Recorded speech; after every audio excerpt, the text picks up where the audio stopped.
Narito na nagbabagang balita sa oras na ito. Iniimbestigahan na ng pulisya ang pinangyarihan ng umano'y pamamaril ni dating Secretary Angelo Reyes sa sarili sa Loyola Memorial Park sa Marikina. At nasa linya po ng telepono si Dolan Castro para sa follow-up report. Dolan. Dolan?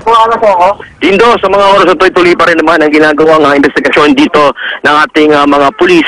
Kanina yung SOCO team ay nag-imbestiga dito, ito regular ng Eastern Police District, at ayon nga sa kanila ay nakakuha sila ng isang basyon ng bala mula sa, tinagalan pa kung ito galing sa isang 45 baril.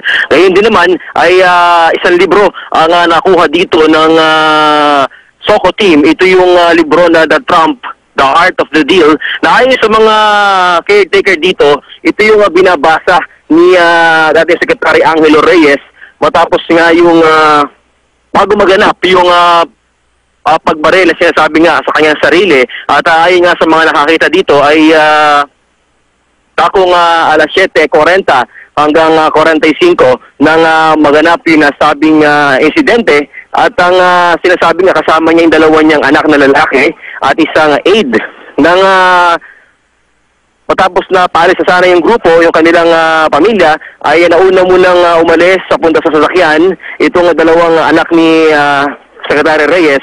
At sinengesan daw uno nito yung kanyang bodyguard na umalis na rin at saka tumayo itong si Secretary Reyes at doon na nga nakarinig ng putok ng baril at